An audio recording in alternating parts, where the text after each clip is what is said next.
भारतीय शेयर बाजारों में आज 18 फरवरी को एक दिन बाद गिरावट लौट आई। सेंसेक्स और निफ्टी उतार चढ़ाव भरे कारोबार के बाद मामूली गिरावट के साथ लगभग सपाट बंद हुए। हालांकि छोटे और मझोले शेयरों में भारी बिकवाली देखने को मिली। बीएसई मिड कैप इंडेक्स 0.19% और स्मॉल कैप इंडेक्स 1.71% लुढ़क गया। इसके चलते शेयर बाजार में आज निवेशकों के करीब 2.51 लाख करोड़ रुपए डूब गए। सबसे अधिक गिरावट इंडस्ट्रियल्स, टेलीकॉम और कंज्यूमर ड्यूरेबल शेयरों में देखने को मिली। वहीं दूसरी ओर utility, IT, oil and gas और पावर शेयरों में तेजी देखने को मिली। कारोबार के अंत में बीएसई सेंसेक्स 29.47 अंक या 0.039% की गिरावट के साथ 75,967.39 अंक पर बंद हुआ। वहीं एनएसई का 50 शेयरों वाला इंडेक्स निफ्टी 14.20 अंक या 0.062% लुढ़क कर 22,945.30 के स्तर पर बंद हुआ। निवेशकों के 2.51 लाख करोड़ रुपए डूबे। पीएसई में लिस्टेड कंपनियों का कुल मार्केट कैपिटलाइजेशन आज 18 फरवरी को घटकर 397.89 लाख करोड़ रुपए पर आ गया, जो इसके पिछले कारोबारी दिन यानी सोमवार 17 फरवरी को 400.32 लाख करोड़ रुपए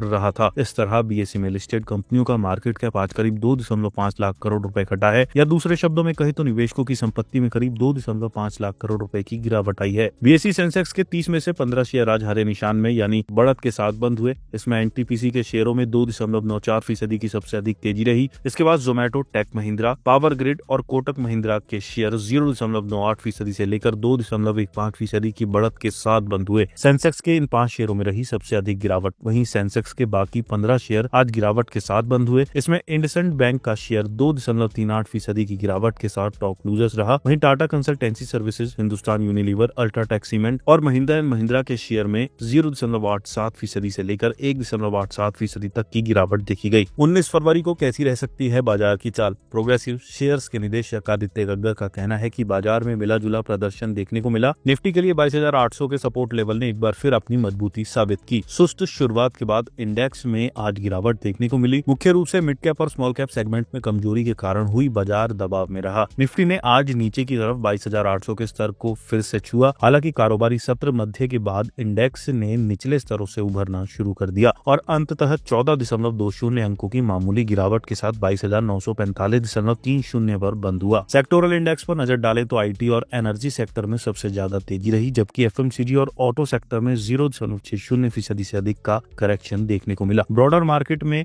मिड कैप ने बेंचमार्क इंडेक्स के अनुरूप ही प्रदर्शन किया, जबकि स्मॉल कैप ने 1.50% से अधिक की गिरावट के साथ खराब प्रदर्शन किया। अब जब निफ्टी 22,800 से 23,100 की रेंज के भीतर रहेगा, तब तक साइडवेज ट्रेडिंग जारी रहने की उम्मीद है। बाजार की दिशा साफ होने के लिए इस रेंज के किसी भी और ब्रेकआउट की जरूरत है। जियोजीत फाइनेंशियल सर्विसेज के विनोद नायर का कहना है कि एफआईआई की लगातार जारी बिकवाली और रुपए पर दबाव की चिंताओं के बीच घरेलू बाजार में मुनाफा वसूली और निचले स्तर पर गिरावट दोनों देखने को मिली। प्रीमियम वैल्यूएशन को लेकर आशंकाओं के कारण छोटे मझोले शेयरों में गिरावट जारी है। इस बीच घरेलू करेंसी में गिरावट और कमोडिटी की कीमतों में उछाल के कारण आयात खर्च में बढ़त हुई है। इससे भारत का व्यापार घाटा उम्मीद से कहीं ज्यादा बढ़ गया है। वर्तमान में निवेशक शेयर कीमतों में भारी गिरावट के कारण सौदेबाजी के अवसरों की तलाश कर रहे हैं, लेकिन कंपनियों की अर्निंग्स में कमजोरी और ग्लोबल अनिश्चितताएं बाजार की गति को बाधित कर रही हैं।